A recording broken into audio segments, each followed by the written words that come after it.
Hello, everyone, and welcome back to another horrific review. What are we on now? Number 12 of the marathon. Oh my god. This is a long one. I forgot how long this movie is. Like flipping 2 hours or something. Right. So we're talking about Invasion of the Body Snatchers, 1978. This is a remake of the original 1956 version, which is an adaptation of a novel. And this is my favorite version. I remember watching this as a kid and absolutely crap scared out of me. So when strange seeds drift the earth from space, mysterious pods begin to grow and invade San Francisco, replicating the city's residents one body at a time. And we start off with this sequence. We see these. They're almost like amoebas. They're based in like single cell, really basic life forms, and they manage to adapt them and made it look like they're coming from Mars and floating through space and landing on Earth. It's actually quite intriguing. You see them landing on the leaves of plants and then growing out, and you just think, this is 1978. The effects and the camera work's brilliant. Like, if this was done today, you would know it was CGI and you'd know it would look awful, and they managed to pull it off. So it all starts off with Elizabeth. Everyone's going about their days, but it starts off with Elizabeth, and she just notices her husband changes dramatically, and we see it too because he's don't know what the name is, but he's a bit of an arse. He's sitting, feet up, TV when she's coming in from work, headphones on, and he clicks his fingers at her to get her to sit on his knee, and he's just an absolute tit, Then, like within a day or something, he just becomes a zombie. No emotions, and that's kind of the tell with these things, that they're not human. They were the human as a suit, but they've none of the emotions, so it's dramatic change. She knows that, tries to talk to people about it, and they're like, oh no, that's not happening. And we then meet Matthew, who is a city health inspector, so he's going around like restaurants and looking for violations. Elizabeth works in a lab, so that's how they know each other, because he utilizes her to run tests for him, and he was looking for something that might have been rat droppings, etc. And it's that kind of, he's like super keen, the keenest civil servant, and the keenest civil servant. Anyway, he's a unicorn because it don't exist. Civil servants aren't that keen. It's not right. But there you go. That's him. He's like up late at night and stuff, and it wants in first thing in the morning to crack this stuff and get that violation written. So that's kind of his character. But Elizabeth comes to him with the concerns, gets brushed off, and then he says a couple of times about meeting his friend David, who's a psychologist, and no, you're not crazy. Don't think I'm a psychologist, etc. But we're starting to see, as this kind of goes on, because it takes a bit of a long time to do all the preamble and stuff. Like, they spend a lot of time with the characters just before anything really kicks off. But you don't mind, because the pace in the movie, it's building atmosphere. That's what this movie's all about. There's limited special effects. It's not like, what I mean by that is just, it's not a sci-fi film, it's just using special effects and nothing else. This is building on drama and tension and the dread of something happening and the denial. So we're going through the denial phase, then the realization phase, and then the actual dread of the, oh shit, this is happening. Oh shit, it's too late.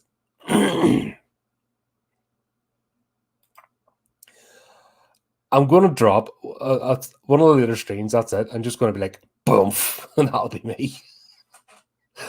Oh dear, why did I do this to myself? There's no reason for me to do this, just to challenge myself. That's all the reason I'm doing this. It's mad. Yeah, but we'll get this whole building up. And then as the realization dawns, then we meet Jack and Nancy. And Jack's played by Jeff Goldblum, and he's just over hyper. He doesn't like David because David's published and he's not, and blah blah blah. You know, that sort of, if anyone who knows writers knows what happens in any writers group. There's always that jealous one who is envious that somebody can put out books every so often and they don't. But that's life. So he's playing busy. What we're seeing though is playing a super animated character, because that'll be important when the change happens. Because this is it. Spoilers for anyone who hasn't seen this. Like, this is an absolute classic. If you haven't seen it, you need to get this on your list. It's just one of those movies that stands the test of time. Always worth a rewatch. Like, yeah, they're using landline telephones, they're using 70s technology, but you don't really feel it. Like, this movie is actually timeless, because especially during the pandemic, you can almost think that people were taken over by alien pods the way they got on. You know what I mean? That was quite obvious at some point, and you sort of wonder sometimes when you look at social media, are we actually talking to people or alien plant pods? Because that's the way they act. But needless to say, this cracks on, and it all revolves around Elizabeth not believing her husband's her husband, and there's back and forward to the house and everything else. And it's only when Jeffrey, it's Jeffrey, essentially has a pod in the house, and there's these little flowers, and then obviously they grow bigger, and tries to basically get Elizabeth replaced. So what they do is the pod grows the size. When the person sleeps, the pod grows beside them, absorbs their memories, and then strange how it does it, because they need to be in contact with a human. They effectively absorb them and their nutrients, etc. And the person that's getting replicated falls away to husk. And we're seeing hints of this because the bin lorries are out all the time, and they're all like filled up with what we then realize is the human husks, what's left over the humans.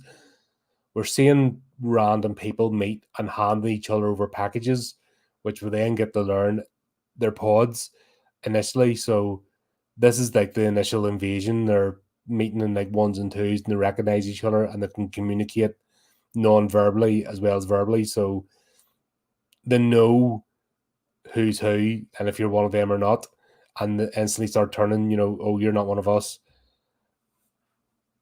And it's funny because, like I said, it's a 2-hour movie, and I really don't think you get the sense of scale if the movie was any shorter. This is one where I think the 2-hour runtime works. The reason being is that if you rush this movie, you don't get the build up of the dread. You don't get the how it happens. And this is, you're literally watching this unfold in front of your eyes, how a takeover like this would happen. As more and more people get converted, then it ramps up to the point where it's like full scale production, where they've actually set up nurseries for the pods openly, and people are carrying the pods openly, where before they were putting them in packages to hide them, and they were moving them when they were smaller. Where it ramps up the full production, the pods are like baby size. They have to carry them in one at both arms, and there's no getting behind it. The real moment of this where you see things happening is when Matthew that's Donald Sutherland's character, is trying to ring various departments, and they're actually going, "Oh yes, Mr. Bennell," and he's like, "I didn't tell you my name," and somehow they've got on the phone networks, and when he speaks, they know who he is, and like there's part telepathy or something, but they all know it's him ringing, and he realizes he's nowhere to go. He thinks towards the end that the ship, he sees an ocean liner. Oh, right, freedom, but then to see them loading pods onto the ship, so done. You basically, it doesn't matter where you go; these things are following. Yeah, it's just a classic movie, and it doesn't rely on too many. Like, it's a big budget movie, you can tell that, but it's also contained as well because it just relies on people. It's actually the people and the way they act is what makes this movie. Because the special effects and explosions really don't work. The characters are what sell it, and if they weren't selling it as well, then this wouldn't work. Especially the extras.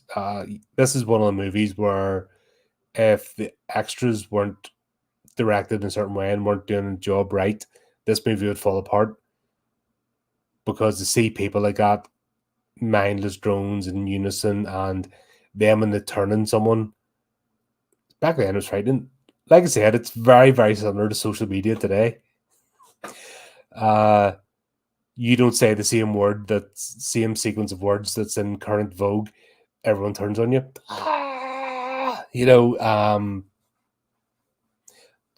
It's happening in front of us now. Putting the tinfoil hat on, we're seeing it, and I think it's what makes this movie more frightening, because the human race is a human race, and we are susceptible to certain things because that's just the nature of the beast.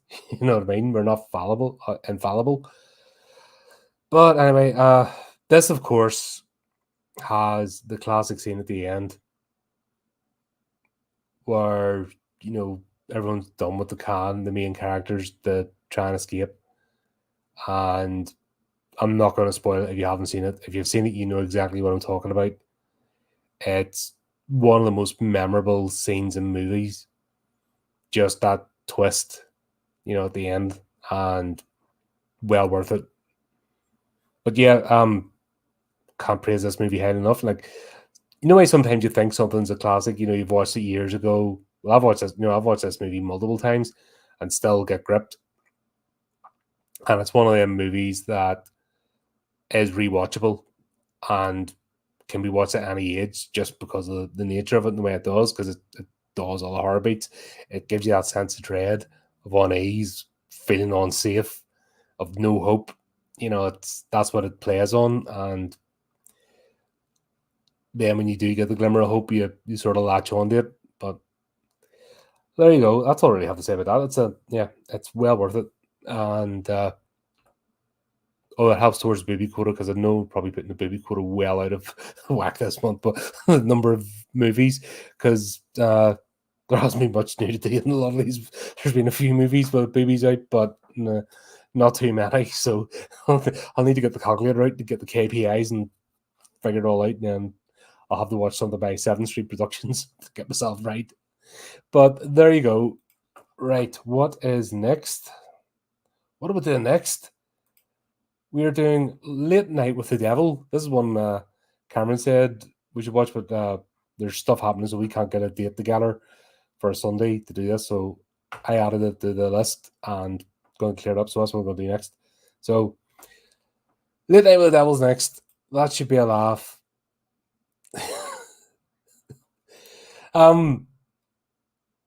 Yeah, not really. A lot of them don't, but there are some that do. But I don't have time. I'm trying to, because I'll be here for 3 days. If I stop to do stuff, I have to just smash on to the next movie, or else I'll never get this done. I do want to sleep. I'm hurting. But there you go. Until the next one, keep up to date with the channel. Do the tiny clicky things. Until next time, keep it creepy, keep it horrific.